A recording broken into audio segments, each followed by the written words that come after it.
Carson's hands shook as he stood in the doorway, staring in shock at his wife and her boss entangled in their marital bed. The dim light cast strange shadows over their faces as they jumped apart, fumbling with their clothes, and the silence in the room was deafening. He took a step forward, heart pounding, his mind trying to process the image burned into his memory. Is this a joke? Carson's voice cracked, straining to contain the surge of emotions. His voice echoed through the room, and he could feel his entire world crumbling beneath him. Marissa's boss, William, raised his hands defensively, as if to ward off an attack. Listen, Carson, it's complicated, he stammered, looking at Marissa as if she might step in to explain. Complicated? Carson's voice turned bitter, his eyes narrowed on Marissa. Tell me, Marissa, why would you do this? His gaze bore into her, searching for any hint of remorse. Marissa didn't flinch. Her face was cold, almost defiant, as she met his gaze. Carson, I don't owe you an apology, she replied, her tone icy and unyielding. Accept it or get out. If you leave, you'll never see your kids again. Her words were like a slap in the face, and he took a step back, trying to process what she had just said. He blinked, shaking his head in disbelief. You're not even sorry? You don't regret a thing? His voice was softer now, almost pleading, as if he wanted to hear something, anything, that would make this nightmare go away. Marissa's expression hardened even further. No, I don't, she spat, glancing at William as if to solidify her stance. She crossed her arms and leaned into William's shoulder. William, he's different.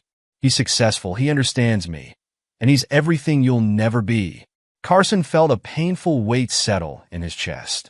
His wife, the woman he had trusted and loved, stood there with no remorse, no guilt, just disdain.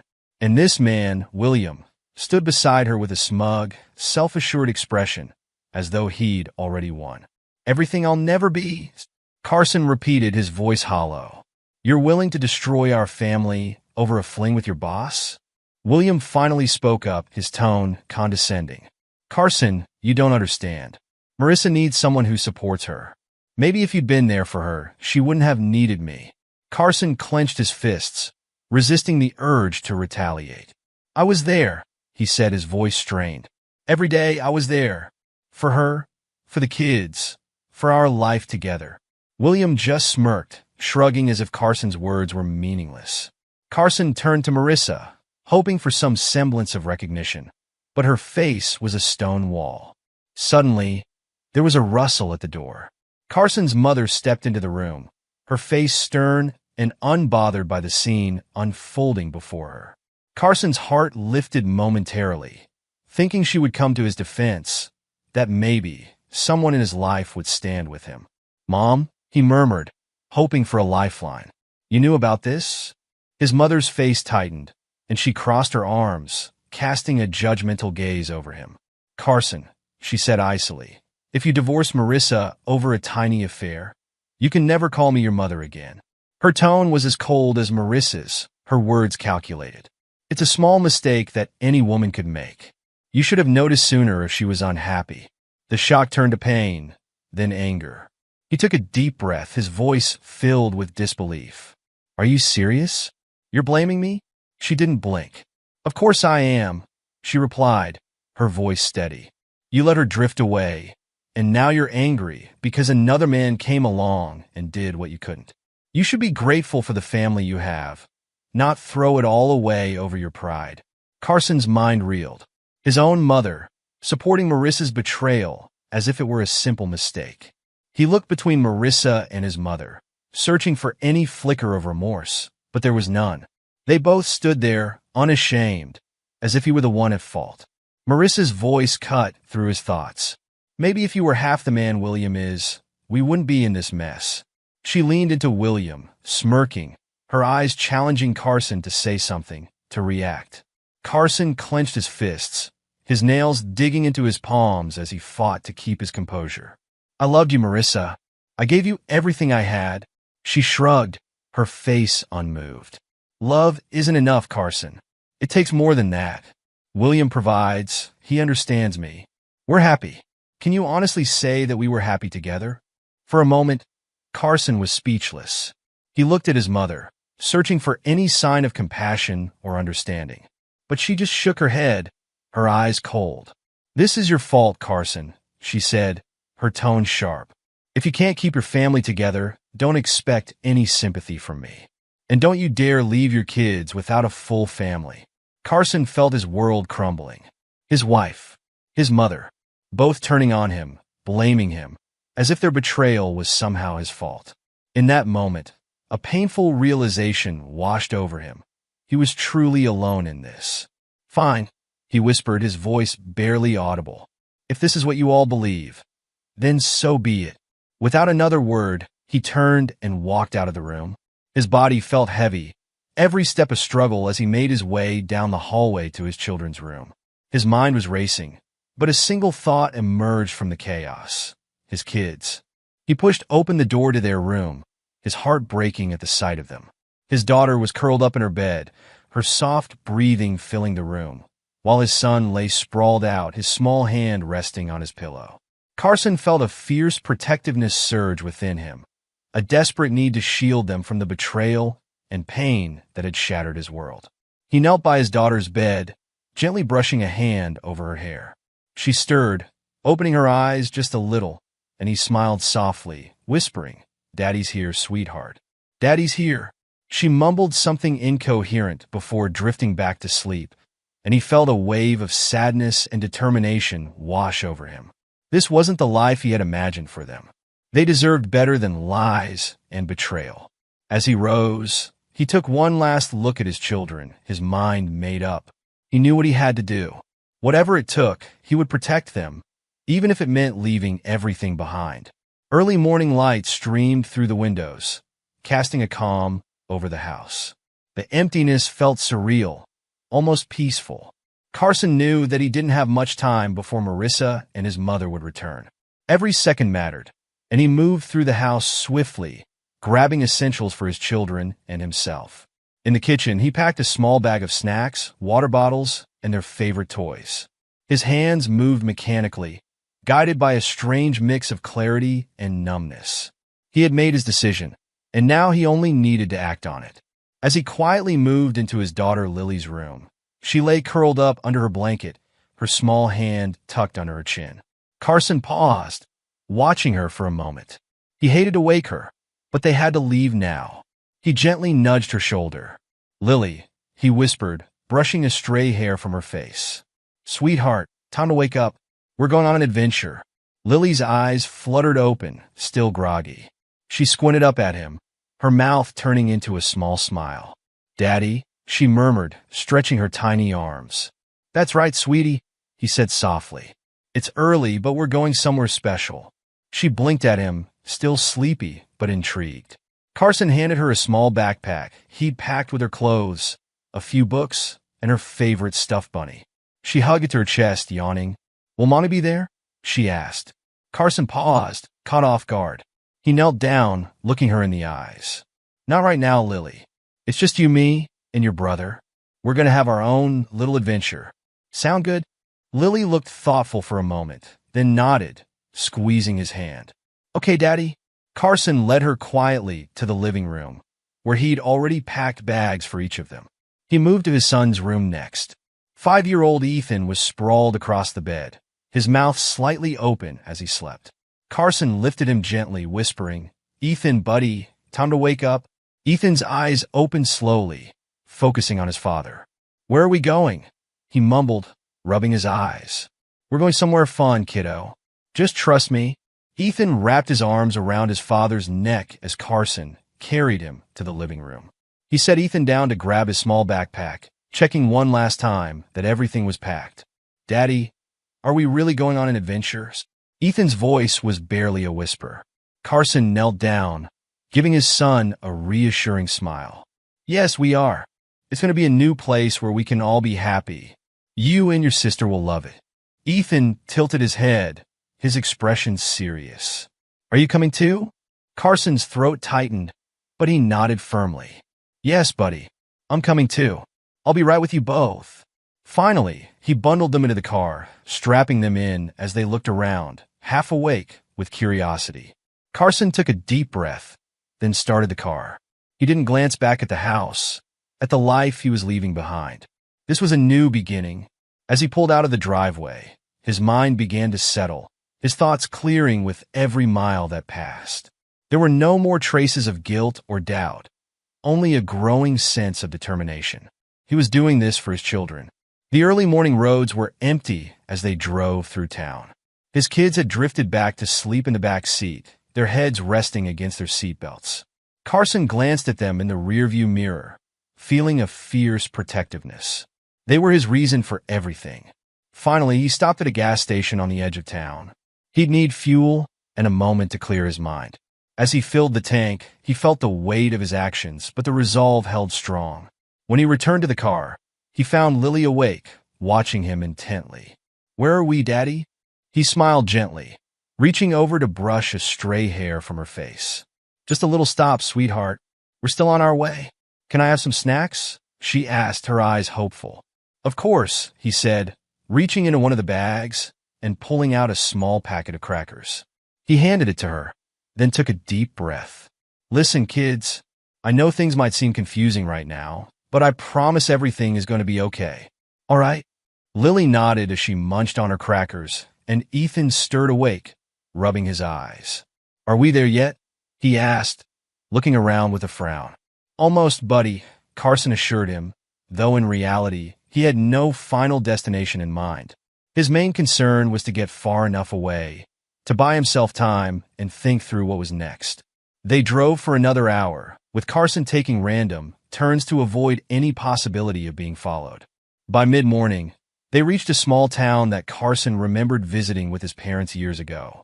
It was quaint and quiet, with modest houses and a small downtown area. He pulled into a local park, thinking it would be a good place to let the kids stretch their legs and play while he gathered his thoughts. "All right, guys, we're here," he said, turning off the engine. "Let's go check out the park." They both scrambled out of the car, stretching and looking around with wide eyes. The park was mostly empty, save for a few morning walkers and families with small children. Carson took his kids by the hands, guiding them to the playground area. They ran off immediately, climbing up the play structures and laughing as they went down the slides. As he watched them play, Carson felt a sense of relief. Here, in this quiet little town, they were safe. He could figure out their next steps without the constant reminder of betrayal hanging over him. This could be a fresh start. "Daddy, look," Ethan called, pointing at the swing set. Carson smiled, walking over to push him as Lily climbed onto the swing next to her brother. He pushed them gently, watching as their laughter filled the air. After a while, they returned to the car, tired and hungry. Carson handed out sandwiches and juice boxes, watching them eat. The day had stretched into early afternoon, and he knew he'd need to find somewhere for them to sleep for the night. "Daddy," Lily asked suddenly, her brow furrowing, "are we going home tomorrow?" Carson took a deep breath, looking into her trusting eyes. "Lily, I don't think we're going back there," he said softly. "We're going to find a new home, somewhere that's just ours. Would that be okay with you?" Lily looked down, her small hands fidgeting in her lap. After a moment, she nodded, her expression resolute. "As long as you're there, Daddy. I don't care where we go." Ethan chimed in, nodding. "Yeah, as long as we're all together." Carson felt his heart swell, a mix of pride and sadness. He leaned over, hugging them both tightly. "I love you both more than anything. This new life, it's going to be better. I promise." Later that day, they checked into a modest motel, a temporary stop while Carson made plans. He spent the night researching towns and schools, thinking of places where they could settle. He was resolute about keeping his children safe, and even though he had no definite plan, he felt a strange sense of peace. For the first time in a long time, he felt hopeful. As the children drifted to sleep in the motel bed, Carson watched over them, vowing to himself that he would protect this new family he was creating. No more lies, no more betrayals.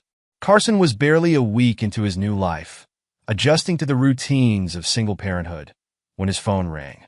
The unfamiliar number blinked insistently on the screen, disrupting the quiet of the room where he sat watching his children play. His heart pounded as he reached for the phone, an unsettling feeling washing over him. "Hello." The voice on the other end was calm, but there was an urgency woven into her words. Mr. Thompson? The woman's voice was professional, but edged with something heavy.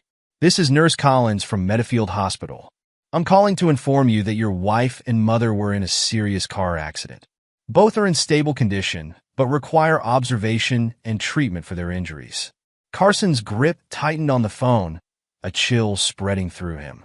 He fought to keep his voice steady, glancing at his kids playing with their toys, oblivious to the conversation. Are they okay? Yes, they're both stable, the nurse continued.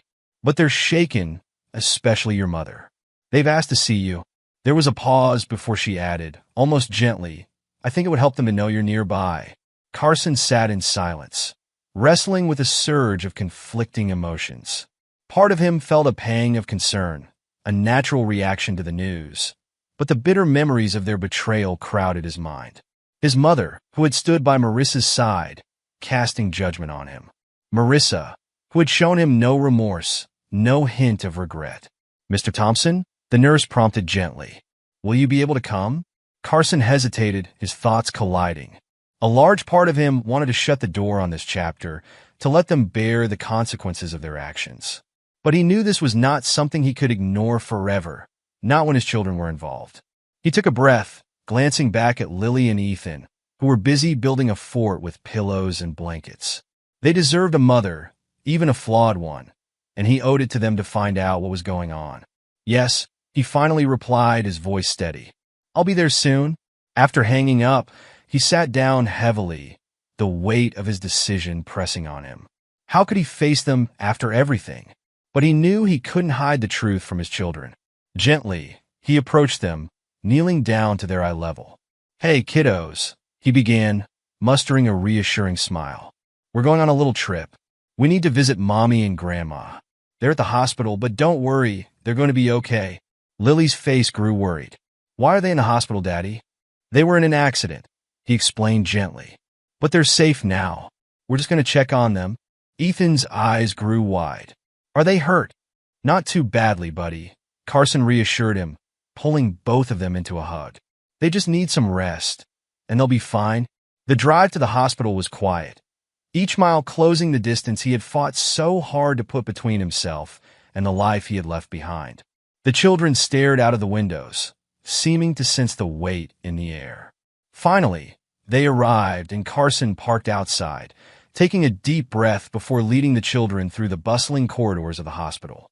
The smell of antiseptic filled the air, and the fluorescent lights made everything feel harsh and unwelcoming.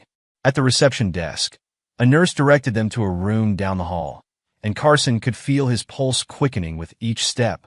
As they approached the door, Carson caught sight of Marissa lying on the bed, her face pale and a cast on her arm. His mother sat beside her in a wheelchair, a few bruises visible on her face, her expression somber. Carson, his mother's voice was softer than he'd ever heard it, a shadow of her usual sharp tone. She looked up at him, something vulnerable in her eyes. You came?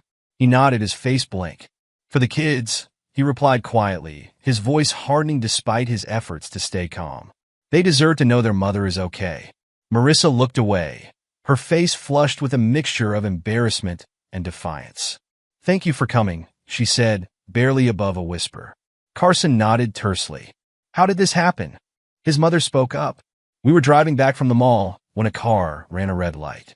I didn't see it coming. Everything happened so fast. She took a shaky breath, her gaze flickering to Carson's children. I'm grateful you're here. The family should be together in times like this. A bitter laugh almost escaped Carson's lips, but he bit it back. Family, he replied, his voice dripping with irony. You didn't seem too concerned with that when you told me to ignore Marissa's affair. His mother flinched, and Marissa turned her head, a flicker of shame crossing her face. Carson, Marissa started, her voice hesitant. I never meant for things to go this far. I didn't think you'd actually leave. Why wouldn't I? Carson's tone was cold. You both made it perfectly clear that I was the problem. You didn't think I'd have enough self-respect to walk away. Marissa's eyes filled with something he hadn't seen in a long time. Vulnerability. I made a mistake, she whispered, her voice trembling. I thought you would just accept it, that you'd stay for the kids. His mother cleared her throat, her gaze shifting between Carson and Marissa. Carson, she said softly, her voice pleading, maybe we were too harsh on you. I see that now. I was only trying to keep the family together. Carson's jaw clenched. By enabling Marissa? By pushing me to accept betrayal? That's not family. He took a steadying breath, glancing down at his children, who were watching the conversation with wide, curious eyes. Family is loyalty, respect, and honesty. Things you both seem to have forgotten. The room fell into silence, and Carson could feel the weight of his words settling heavily on them all. His mother looked down, her face pale, while Marissa's eyes filled with tears. Carson, Marissa choked out, her voice raw, please let's talk. I know I've made terrible mistakes, but I want to fix this. I don't want to lose our family. He looked at her, his face unreadable. You already made that choice, Marissa. I'm just living with the consequences. Marissa reached out, her voice breaking. Please, Carson, don't do this to the kids. They need both of us. I'll do whatever it takes to make things right. He shook his head slowly, his face set. It's not that simple anymore. He turned to his mother, his tone sharp. You wanted me to stay with her no matter what. You wanted me to keep quiet and accept betrayal. And now you think a few words will make it all better. His mother's lip trembled. Carson, I was wrong. I see that now. I don't want to lose you or my grandchildren. The children looked up at him, their expressions a mixture of confusion and concern. Carson knelt beside them, putting his arms around their shoulders. Kids, he said softly, I want you to know that Daddy's always going to protect you, no matter what. Lily looked up at him with wide eyes. Are we leaving, Daddy? He smiled, brushing a hand through her hair. Yes, honey. We'll be going home soon. Marissa's voice wavered as she reached out. Carson, don't go. I'm begging you. We can start over. I'm sorry. I'll do anything. Carson straightened up, looking at her with a hard expression. Sometimes, sorry isn't enough. He looked at his mother, whose eyes were glistening with unshed tears. You both broke my trust, and that's not something I can forget. He took one last look at them, then turned to his children. Come on, kiddos. Let's go home. As they left the hospital room, Carson felt a strange sense of relief. The hurt was still there, but he felt a clarity he hadn't felt in months. He had faced them, given them the chance to explain, but it changed nothing. He had chosen his path, and now there was no turning back. They stepped outside, the sun bright and warm against their faces.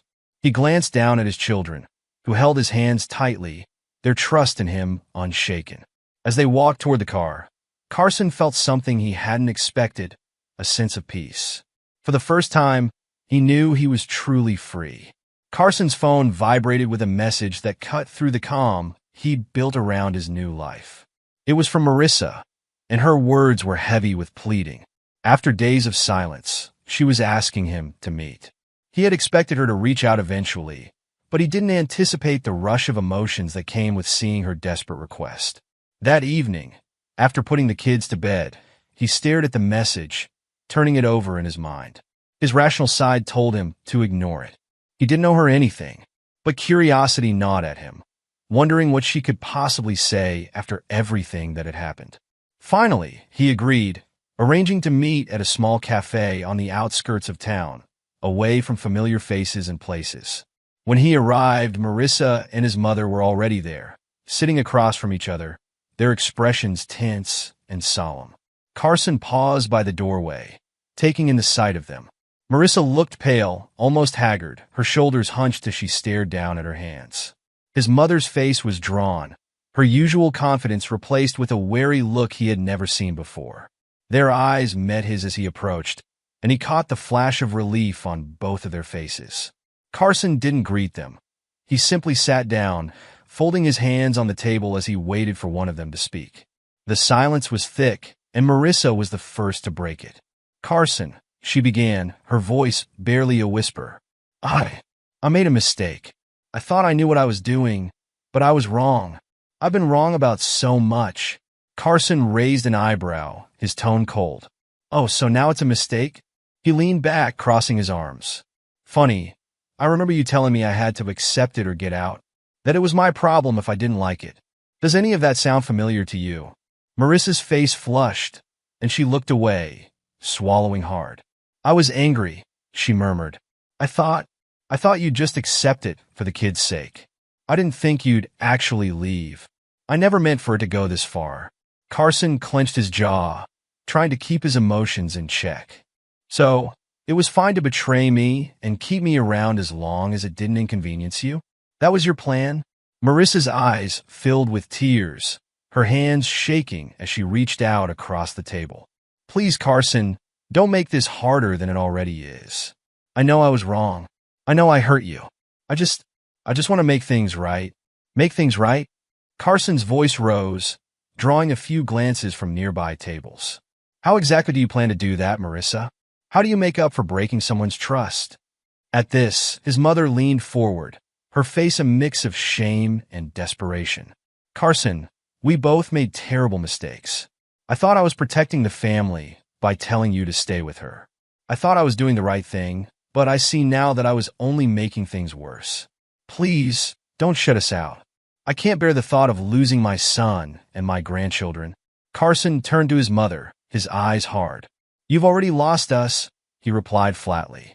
You lost me the moment you sided with Marissa, telling me I was to blame for her cheating. You called me a failure, told me to accept it and keep quiet. And now that everything's fallen apart, you think a few words are going to fix it? His mother's eyes filled with tears. I was wrong. I see that now. I thought you'd forgive her, that things would go back to normal. Carson laughed, but there was no humor in it. Forgive her? Forgive both of you for betraying me? For thinking so little of me? He shook his head. There's no going back. I've moved on and so have the kids. Marissa reached out, her voice breaking. Carson, please. We don't have to go back to how things were. But I want to try, for the kids' sake. They need both of us. Carson's patience snapped. Now you care about the kids? He leaned closer, his voice low but seething. Where was this concern when you were sneaking around with your boss? When you were lying to me, disrespecting me in our own home? I was there for our kids every single day, and you threw it all away without a second thought. Marissa's hand fell back, and she covered her face, the weight of her regret finally crashing over her. She looked up at him, tears streaming down her face. Carson, I'm so sorry. I know it's too late, but I am. I didn't realize what I had until it was gone. Carson's gaze was unyielding. The only reason you're sorry is because you got caught, Marissa. If I hadn't walked in that night, you'd still be with him, wouldn't you? She looked away, unable to answer. His mother reached for his hand, her voice choked with emotion. Please, Carson, don't turn your back on us. I know I failed you, but I love you and I love my grandchildren. I want to be part of their lives. Carson looked at her hand on his, feeling a strange detachment. You pushed me away, Mom. You chose Marissa's side when you should have been there for me. You made me feel like I didn't matter, like my pain didn't matter. And now you're asking for forgiveness. He shook his head slowly, his voice calm but unyielding. You both made your choices. You both knew exactly what you were doing. And now you're suffering the consequences. Marissa's shoulders shook as she sobbed openly, her pride gone, replaced with desperation. Carson, please. Just give me a chance to make things right. I'll do anything. I'll go to counseling, I'll change. I don't want to lose you and the kids. Carson looked at her, feeling a pang of the love they once shared, but it was quickly overtaken by the memory of her betrayal, her cold dismissal. You already lost me, Marissa. The moment you looked me in the eye and told me to accept it or get out, you lost me. And I made my choice. Marissa looked up, desperation turning to panic. But the kids need their mother, Carson. They deserve a family. They have a family, he replied evenly. They have me, and I'm going to make sure they grow up in a home filled with respect, not lies and betrayal. He looked from her to his mother, both of them broken and pleading, but he felt nothing but a quiet sense of finality. I hope you both find whatever it is you're looking for. But my children and I, we're moving forward. Marissa tried one last time, her voice barely more than a whisper. Carson, I'll never stop trying. I'll prove to you that I can change. He met her gaze, his own unwavering. You had your chance, Marissa. and you threw it away. I'm done. With that, he stood up, turning his back on them as they sat in silence, absorbing his final words. As he walked out of the cafe and back to his car, he felt a profound sense of peace settle over him. The past was behind him now, and the future, for him and his kids, was waiting. Months passed, each day adding a quiet layer of peace over Carson's life as he rebuilt it piece by piece. His days revolved around his children, the simple routines giving him a renewed sense of purpose. In the mornings, he was the first to rise, slipping into the kitchen to make breakfast, and his son and daughter would come running in, sleepy-eyed but smiling. They laughed more now. He could see the joy returning to their faces, and that filled him with a strength he hadn't known he had. One afternoon, while his kids played at the park, Carson sat on a bench, watching them with a calm satisfaction he hadn't felt in a long time. As he watched his daughter's laughter echo as she went down the slide, he noticed a familiar figure approaching, Jason, an old friend he hadn't seen in years. They exchanged surprised glances, and soon they were shaking hands, the past years melting away in an instant. "Carson," Jason said, clapping him on the shoulder. "Man, I can't believe it. It's been, what, 5, 6 years?" "At least," Carson replied, grinning. "Life, you know. Sometimes it just takes you in unexpected directions." Jason nodded, a knowing look in his eyes. "Yeah, I heard about, well, everything." "I'm sorry," Carson shrugged, but the gesture didn't carry the bitterness it might have months ago. "It was rough, but we're getting through it." They sat and talked, catching up on old memories, swapping stories of the past, and even sharing a few laughs. Jason introduced him to a few of his friends in town, and over the weeks, Carson began to expand his world beyond just work and home. He'd almost forgotten how much he enjoyed spending time with people who valued him. One weekend, Jason invited him to a small gathering, and Carson hesitated. Socializing wasn't something he was sure he was ready for. But after some coaxing, he agreed, sensing it was time to open himself up to life again. When he arrived at Jason's house, a warm, welcoming hum of laughter and chatter filled the air. There was music, food, and drinks, but the atmosphere was relaxed, friends who valued simplicity, who valued one another. As Carson settled into conversation, he noticed a woman at the edge of the group. She was chatting with Jason, her laughter warm and genuine. They caught eyes for a brief second, and he felt a flicker of interest that surprised him. Jason noticed the exchange and walked over, gesturing toward her. "Carson, I want you to meet Sarah," he said, nudging him slightly. "We grew up together. She's been out of town for a few years but just moved back." Carson extended his hand. "Nice to meet you, Sarah." She shook it with a smile. "Likewise. Jason's told me a lot about you." "Oh, all good things, I hope," he said, smiling back. "Mostly," she teased, and they both laughed. Carson was taken aback by how natural it felt, how easy the conversation flowed. They spent most of the evening talking, sharing stories of their pasts, their goals, and their experiences. Sarah didn't shy away from asking about his life, and he found himself talking about his kids and his decision to leave his marriage without bitterness. Her kindness and honesty were refreshing, a stark contrast to the world he'd left behind. Over the next few weeks, Sarah and Carson grew closer. She didn't try to fix him, and she didn't pity him. She just listened, and that was more than he'd had in a long time. They spent weekends with the kids at the park, picnics on sunny afternoons, and quiet evenings watching movies at his place. With her, he felt seen and appreciated. One chilly autumn evening, after the kids had fallen asleep, Carson and Sarah sat on his porch with cups of hot tea, wrapped in the warmth of shared silence. "Do you ever regret it?" she asked softly, her eyes kind and thoughtful. He looked out over the darkened yard, considering her question. "Leaving, you mean?" She nodded. "Everything. Walking away. Choosing this new path." Carson thought about the heartache, the betrayal, the months of wondering if he'd made the right decision.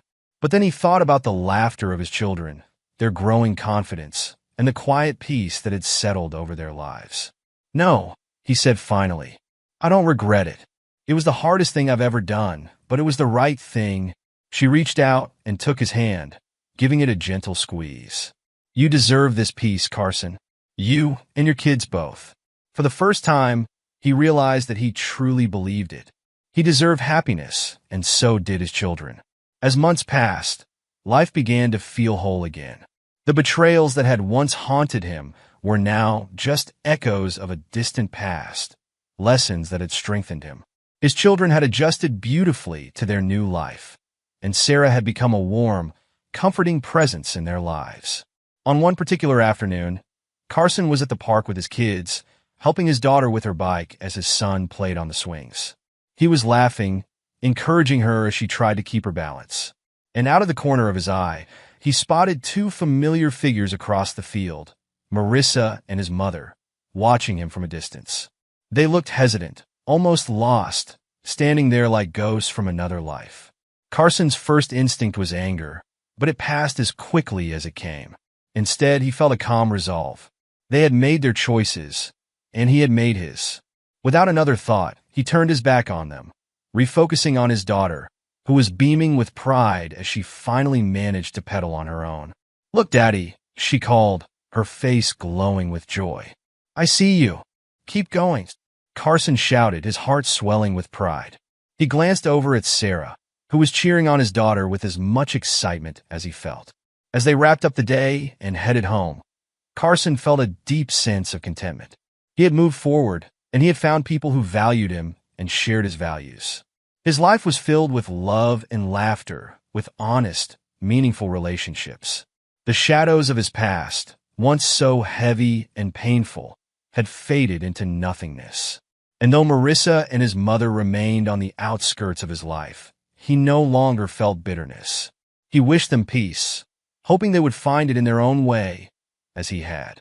Later that evening, as he tucked his children into bed, his daughter looked up at him with sleepy eyes. "Daddy, are we happy now?" Carson smiled, brushing a strand of hair from her face. "Yes, sweetheart. We're very happy." He kissed her forehead and turned off the light, closing her door softly. As he stepped into the hallway, Sarah joined him, slipping her hand into his. Together, they walked to the living room, where they sat together in comfortable silence, each content to simply be in the other's presence. The past was behind him, and the future stretched before him, filled with possibilities he hadn't dared to dream of before. Carson knew that there would be challenges, but he also knew that this time he wasn't facing them alone. He had built a new life, one anchored in trust, respect, and love. And as he looked at Sarah, he felt a quiet, unshakable certainty that this life, this happiness, was only the beginning.